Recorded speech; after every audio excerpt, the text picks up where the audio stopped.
Hello students, welcome to रोशन की class YouTube channel. Students, आप सभी का आज की सूक्ष्म पाठ्य योजना की वीडियो में एक बार फिर से बहुत बहुत स्वागत है। आज की सूक्ष्म पाठ्य योजना की वीडियो में आप लोगों के लिए लेके आऊँ यहाँ पे प्रश्न कौशल, इसको प्रश्नीकरण कौशल भी कहते हैं, और ये हिंदी विषय के लिए होगा। तो कंप्लीट वीडियो देखिएगा। अगर आप लोगों को आज की इस वीडियो से लाभ मिलता है तो प्लीज़ इस वीडियो को लाइक ज़रूर करिएगा। और ऐसी वीडियो अगर आप लोग डेली बेसिस पे देखना चाहते हैं, हर रोज़ यहाँ पे मैं आप लोगों को पाठ्य योजना की वीडियो, सूक्ष्म पाठ्य योजना की वीडियो, साथ ही साथ बीएड बीटीसी की क्लासेस और सीटेट के प्रैक्टिस सेट बिल्कुल फ्री में आप लोगों को प्रोवाइड करता रहता हूँ। साथ ही साथ आप लोगों को जीके जीएस की भी क्वेश्चन आपको प्रोवाइड करता रहता हूँ डेली बेसिस पे। तो इतने सारे फ्री कंटेंट्स के लिए आपको सिर्फ एक छोटा सा काम करना है, वो भी बिल्कुल फ्री है। इसी वीडियो के नीचे सब्सक्राइब बटन है, उस पर क्लिक कर दीजिए। 1-2 सेकंड का समय लगेगा, उस पर क्लिक करके बेल आइकन दबा लीजिए। अब देर नहीं करते, चलिए स्टार्ट करते हैं आज की क्लास। सबसे पहले जिस पेज से आप सूक्ष्म पाठ्य योजना या फिर पाठ्य योजना बनाते हैं, तो वहाँ पे सबसे पहले देखिए यहाँ पे लिखा गया पाठ का स्वरूप। सूक्ष्म पाठ्य योजना भी लिख सकते हैं आप इसको।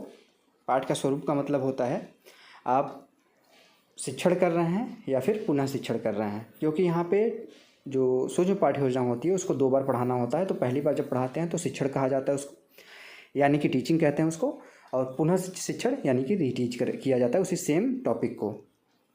आप जब पहली बार पढ़ाते हैं तो उसमें कुछ कमियां होती हैं, उसमें कुछ सुझाव होता है, तो उसको दूर करके दोबारा उसको फिर से करना पड़ता है आपको। तो आप अपने अनुसार टीच कर रहे हैं या रीटीच कर रहे हैं, अपने अनुसार लिख लीजिएगा। उसके बाद प्रश्नीकरण कौशल है, उसको लिख लीजिएगा। कक्षा 8वीं है, विषय हिंदी का है। कालांश यहाँ पे अपने अनुसार लिखिएगा। कालांश का मतलब होता है कि जिस पीरियड में आप जाते हैं चैप्टर को पढ़ाने के लिए। यहाँ पे डेट डाल दीजिएगा, दिनांक लिख दीजिएगा। प्रकरण है हमारा आज का समास, और समयावधि यहाँ पे देखिए 5 मिनट लिखा गया, लेकिन आप 5 मिनट मत लिखिएगा, आप लिखिएगा 6 मिनट। जो मानक समयावधि होती है सूक्ष्म पाठ्य योजना की एक कौशल की, वो 6 मिनट की होती है। अब ये डिपेंड करता है आपके कॉलेज के ऊपर कि वो कितना समय देते हैं। थोड़ा बहुत ऊपर नीचे होता है, कहीं कहीं 5 मिनट देते हैं, कहीं नॉर्मल 6 मिनट होता है, और कहीं कहीं पे 7-8 मिनट भी देते हैं। तो ये हो गया। अब इसके बाद आपका टॉपिक आता है जो आप प्रश्नीकरण कौशल कर रहे हैं उसको कैसे करना है। तो यहाँ पे सबसे पहले आप इसको 3 कॉलम में डिवाइड कर दीजिए। शिक्षण बिंद, छात्राध्यापक या फिर छात्राध्यापिका कथन, छात्र छात्रा क्रियाएँ।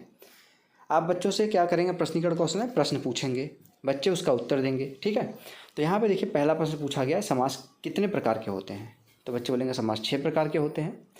दूसरा प्रश्न, समास के प्रकारों के नाम बताइए, 6 प्रकारों के नाम बताइए। तो यहाँ पे बताएंगे बच्चे अव्ययभाव समास, तत्पुरुष समास, कर्मधारय समास, द्विगु समास, द्वंद्व समास और बहुब्रीहि समास। फिर तीसरा प्रश्न आता है, आजीवन यहाँ पे में अध्ययन करता है। तो यहाँ पे उत्तर आएगा, इसमें आ है। बहुब्रीहि समास का उदाहरण कौन सा है। तो बच्चे बोलेंगे सद्गुण या दशानन। तो यहाँ पे बच्चे बोलेंगे इसमें से दशानन है। 5वां प्रश्न है, अव्ययभाव समास और तत्पुरुष समास में क्या अंतर है। तो बच्चे बताएंगे यहाँ पे अव्ययभाव समास में पहला पद प्रधान होता है, जबकि तत्पुरुष समास में दोनों पद प्रधान होते हैं। द्वंद्व समास की विशेषता क्या होगी। तो द्वंद्व समास की यहाँ पे बच्चे विशेषता बताएंगे, इनके दोनों पद प्रधान होते हैं। उसके बाद 7वां प्रश्न है, तत्पुरुष समास का उदाहरण बताइए। तो तत्पुरुष का समास का उदाहरण है यहाँ पे राजमहल। तो ये हो गया पूरा आज का जो सूक्ष्म पाठ्य योजना आपको बनानी थी। ये तो प्रश्नीकरण कौशल हो गया पूरा, लेकिन अभी समाप्त नहीं होता है। यहाँ पे आपको पहले उसके बाद उद्देश्य कथन बोलना होता है। जैसे उद्देश्य कथन का मतलब होता है कि आप प्रश्नीकरण कौशल कर लिया, अब उसके बाद बच्चों को बताएंगे यहाँ पे कि उनको क्या पढ़ना है। तो ये तो पहले से बच्चों को पता होता है। अब यहाँ पे ये देखिए, अब यहाँ पे अवलोकन सारणी आता है, मूल्यांकन सूची आता है। यहाँ पे जो ये है ना उद्देश्य कथन, इसको आपको नहीं लिखना है, ये प्रस्तावना कौशल के बच्चे ने गलती से लिख दिया है। आते मूल्यांकन सारणी की तरफ, मूल्यांकन सूची और अवलोकन सारणी। इसमें क्या होता है कि कौशल के घटक होते हैं। आप सभी को कॉलेज वाले हो सकता है कौशल के घटक क्या होते हैं नहीं बता पाए हों, क्योंकि वह सिर्फ बता देते हैं कौशल के घटक, और आप बताइए जाके बनाइए पाठ्य योजना, सूक्ष्म पाठ्य योजना। वो लोग टीचिंग कैसे करनी है एक एक पॉइंट समझाते नहीं हैं। तो यहाँ पे देखिए कौशल का घटक का मतलब होता है कि जब आप टीचर बनने के लिए ट्रेनिंग लेने जाते हैं बीएड में या फिर बीटीसी में, तो वहाँ पे आपको टीचर बनने के पहले कुछ चीज़ें सिखाई जाती हैं। जैसे यहाँ पे जो सूक्ष्म पाठ्य योजना है ना, वो आपको टीचिंग स्किल्स होती हैं, आपको ये सारे गुण आपके अंदर विकसित करनी होती हैं। तो यहाँ पे एक एक कौशल को सिखाने के बाद आप क्या सीखेंगे उस कौशल से, वही चीज़ें होती हैं कौशल का घटक। जैसे प्रस्तावना कौशल से आप क्या सीखेंगे, व्याख्यान कौशल से क्या सीखेंगे, प्रश्नीकरण कौशल से क्या सीखेंगे, उद्दीपन परिवर्तन कौशल से क्या सीखेंगे। ठीक है। तो इसी तरीके से प्रश्निक और कौशल से क्या क्या चीज़ें सीखनी होती हैं उसी को कहते हैं कौशल के घटक। तो यहाँ पे देखिए क्रम संख्या लिखिए, कौशल के घटक लिखिए और बारंबारता मिनटों में लिखिए, कितने मिनट तक आपने उसका प्रयोग किया है। पहला यहाँ पे कौशल का घटक देखिए, यहाँ लिखा गया है व्याकरणिक शुद्धता, यानी कि हिंदी आप पढ़ा रहे हैं तो सबसे पहले, और समास पढ़ा रहे हैं तो सबसे पहले यहाँ पे ध्यान दीजिए कि व्याकरणिक कोई अशुद्धि ना हो। सारी चीज़ें जो आप प्रश्न पूछ रहे हैं वो उसमें व्याकरणिक शुद्धता होनी चाहिए, सही होना चाहिए। प्रकरण से संबद्धता, प्रश्न जो पूछ रहे हैं वो प्रकरण जो आप टॉपिक पढ़ा रहे हैं उससे संबंधित होना चाहिए। ऐसा ना हो कि आप पढ़ा रहे हैं समास और पूछ रहे हैं आप मैथ के क्वेश्चन। तीसरा है स्तरानुसार भाषा, स्तरानुरूप कह सकते हैं इसको, यानी कि बच्चे के स्तर के अनुसार यहाँ पे भाषा का प्रयोग करेंगे, प्रश्न का प्रयोग करेंगे।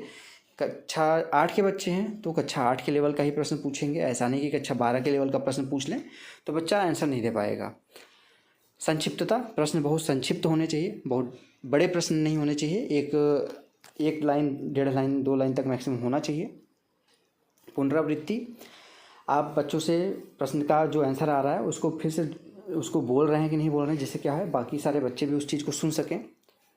पूरी कक्षा को संबोधन, यानी कि ऐसा नहीं कि सिर्फ 1-2 बच्चे को या आधी क्लास को, कुछ टीचर होते हैं जो बच्चों को, लड़कियों को पढ़ाते रहते हैं, कुछ टीचर ऐसे होते हैं जो लड़कों को ही पढ़ाते रहते हैं, तो ऐसा नहीं होना चाहिए। संबोधन पूरी क्लास को करिए, सब समान है वहाँ पे क्लास में, ठीक है। उचित गति एवं विराम, प्रश्न पूछ रहे हैं तो प्रश्न के आंसर के लिए थोड़ा सा रुक के आप वेट करिए कि हाँ कोई बच्चा आंसर दे पा रहा है नहीं दे पा रहा है। हर प्रश्नों के बीच में थोड़ा सा गैप रखिए, लगातार प्रश्न मत पूछते रहिए। प्रश्नों में तारतम्यता, प्रश्न आपके जो होने चाहिए वो सब्जेक्ट से, उस टॉपिक से रिलेटेड होने चाहिए। प्रश्नों की पर्याप्तता, ऐसा नहीं कि सिर्फ 1-2 प्रश्न पूछ के अपना कंप्लीट कर दीजिए। प्रश्न के जो नंबर हैं उसको भी आप 6-7 कम से कम रखिए, ठीक है। ऐसा ना हो कि बस 1-2 प्रश्न पूछ कर प्रश्न पूछ ही नहीं रहे हैं। इतना होने के बाद यहाँ पे देखिए लिखा गया है हस्ताक्षर दल निर्देशक, हस्ताक्षर सहपाठी पर्यवेक्षक। यहाँ पे जो आपके क्लासमेट होते हैं वो भी सूक्ष्म पाठ्य योजना में आपका पर्यवेक्षण करते हैं, तो वो एक बच्चा आपका जो पर्यवेक्षण कर रहा होगा यहाँ पे सिग्नेचर कर देगा और जो टीचर होगा वो यहाँ पे सिग्नेचर कर देगा। और ऊपर मूल्यांकन सूची लिखी गई, इसमें आपको जैसे आप इन कौशलों का उपयोग जिस प्रकार से करेंगे, जिस तरीके से करेंगे, अच्छा करेंगे तो अच्छा मिलेगा, बहुत अच्छा होगा तो इस तरीके से मिलेगा, और अगर सामान्य करेंगे, नॉर्मल तरीके से करेंगे तो ये भी आपको मिल सकता है। तो ये था आज का सूक्ष्म पाठ्य योजना। आशा करता हूँ आप लोगों को आज की वीडियो से लाभ ज़रूर मिला होगा। अगर वीडियो से लाभ मिला हो तो प्लीज़ इस वीडियो को लाइक ज़रूर करिएगा, और अगर आप लोगों को इस वीडियो की PDF चाहिए बिल्कुल फ्री में तो आप लोग रोशन की क्लास टेलीग्राम चैनल से जाके बिल्कुल फ्री में इस PDF को डाउनलोड कर सकते हैं, ठीक है। और अगर आप लोग इसी तरीके की वीडियो डेली बेसिस पे देखना चाहते हैं, सूक्ष्म पाठ्य योजना की वीडियो सभी विषयों की आपको प्रोवाइड की जाती है, सभी कौशल के ऊपर, साथ ही साथ आपको पाठ्य योजना की सभी विषयों की वीडियो प्रोवाइड की जाती है, सभी कक्षाओं की। तो इतनी सारी चीज़ों के लिए आपको छोटा सा काम करना है, रोशन की क्लास यूट्यूब चैनल को सब्सक्राइब करके रखना है, साथ ही साथ बेल आइकन दबा के रखना है। तो स्टूडेंट्स मिलते हैं नेक्स्ट वीडियो में, तब तक के लिए आप सभी का बहुत बहुत धन्यवाद। जय हिंद, वंदे मातरम।